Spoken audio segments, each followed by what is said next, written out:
নমস্কাৰ আসাম টেটৰ প্ৰস্তুতিৰ ক্ৰমত আজি আমি পুনৰ ইতিহাসৰ কেইটামান গুৰুত্বপূৰ্ণ প্ৰশ্ন চাম আমি আমাৰ ইতিহাসৰ লাষ্ট ভিডিঅ'টিত কেইটামান প্ৰশ্ন চাইছিলোঁ আজি তাৰ পিছৰখিনি কি প্ৰশ্ন হ'ব পাৰে বিশেষকৈ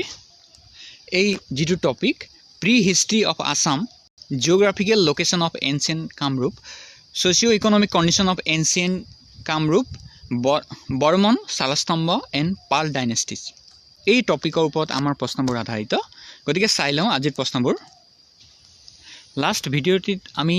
মুঠ 23টা প্ৰশ্ন আলোচনা কৰিছিলোঁ আজি তাৰ পিছৰখিনি অৰ্থাৎ আজিৰ প্ৰথম প্ৰশ্নটো হৈছে 24 নম্বৰ প্ৰশ্ন বিষ্ণু পুৰাণৰ মতে কামাখ্যা দেৱী মন্দিৰৰ চাৰিওফালে কিমান দেশ মাইল জুৰি কামৰূপ ৰাজ্য বিয়পি আছিল বিষ্ণু পুৰাণৰ মতে কামাখ্যা দেৱী মন্দিৰৰ চাৰিওফালে 450 মাইল জুৰি কামৰূপ ৰাজ্য বিয়পি আছিল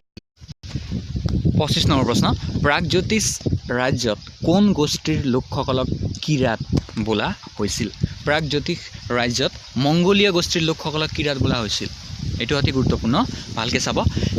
দিক্কৰ বাহিনী নামে খ্যাত তাম্ৰেশ্বৰী মন্দিৰ বা কেঁচাই খাতি মন্দিৰ বৰ্তমান ক'ত অৱস্থিত এই মন্দিৰ অৱস্থিত বৰ্তমানে শদিয়াত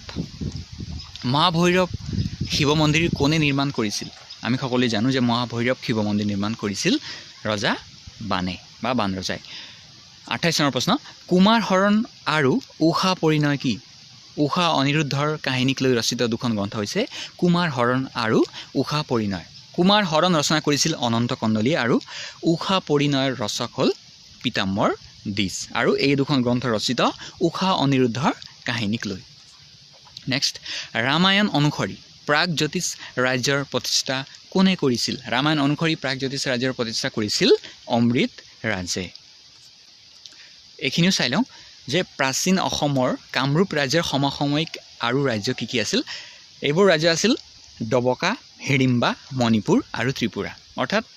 কামৰূপৰ চুবুৰীয়া আৰু সমসাময়িক ৰাজ্যবোৰ ডবকা হিড়িম্বা মণিপুৰ আৰু ত্ৰিপুৰা আছিল আগবাঢ়িছোঁ 30 নম্বৰ প্ৰশ্ন প্ৰাচীন অসমৰ প্ৰধান ৰপ্তানিজাত সামগ্ৰী কি আছিল প্ৰাচীন অসমৰ প্ৰধান ৰপ্তানিজাত সামগ্ৰী আছিল তেজপাত CUকি কাৰ ৰচনা CUকি ৰচনা কৰিছিল চীনা পৰিব্ৰাজক হিউৱেন চাঙে হিউৱেন চাং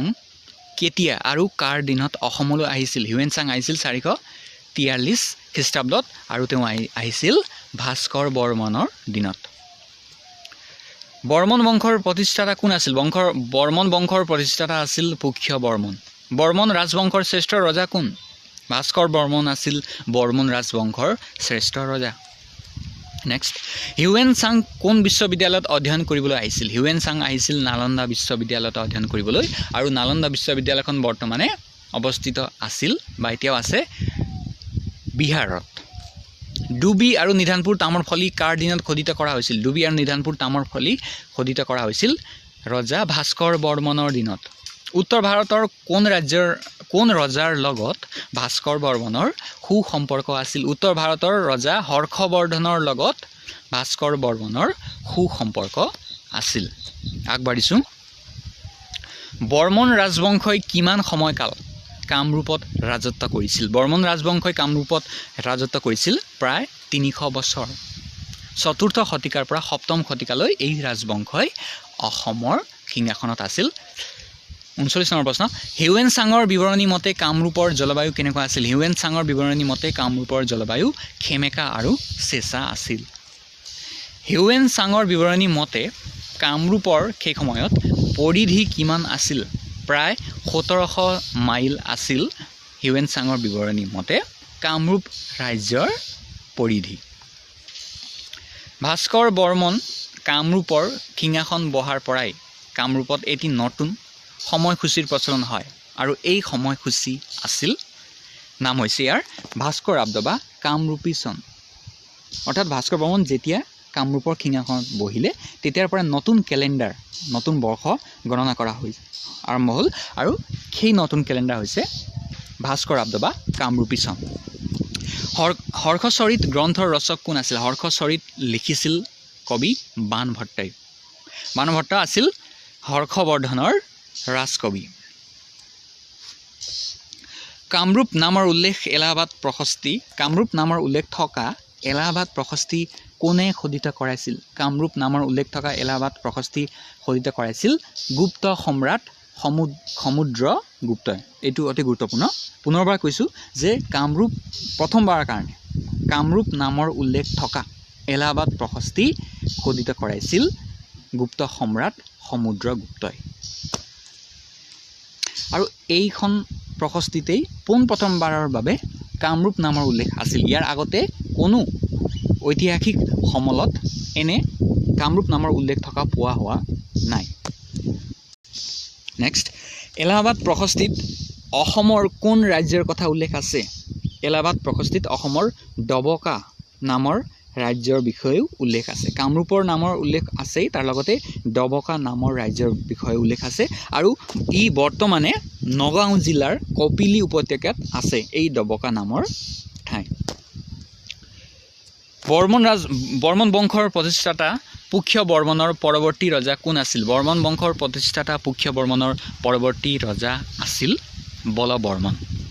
বলবৰ্মনৰ জীয়ৰী অমৃতপ্ৰভাক কোনে বিয়া কৰাইছিল কাশ্মীৰৰ ৰজা মেঘবাহনে বলবৰ্মনৰ জীয়ৰী অমৃতপ্ৰভাক বিয়া কৰাইছিল আজিৰ অন্তিম প্ৰশ্ন ৰাজতৰংগিনী গ্ৰন্থৰ ৰচয়িতা কোন কলহন হৈছে ৰাজতৰংগিনী গ্ৰন্থৰ ৰচয়িতা আৰু এই কলহনৰ ৰাজতৰংগিনী গ্ৰন্থখনতেই উল্লেখ আছে যে অসমৰ ৰজা বলবৰ্মনৰ জীয়ৰী অমৃতপ্ৰভাৰ লগত কাশ্মীৰৰ ৰজা মেঘবাহনৰ বিয়া হৈছিল গতিকে এইখিনি আছিল কেইটামান গুৰুত্বপূৰ্ণ প্ৰশ্ন এই প্ৰশ্নবোৰ প্ৰি হিষ্ট্ৰী অফ আছাম এই টপিকৰ ওপৰত আধাৰিত অৰ্থাৎ আমি সিলেবাছ মতে গৈ আছোঁ য'তে মতে প্ৰশ্ন আমি চোৱা নাই আৰু কেইটামান প্ৰশ্ন এই টপিকৰ ওপৰত আছে আমি পৰৱৰ্তী ভিডিঅ'ত সেইখিনি আলোচনা কৰিম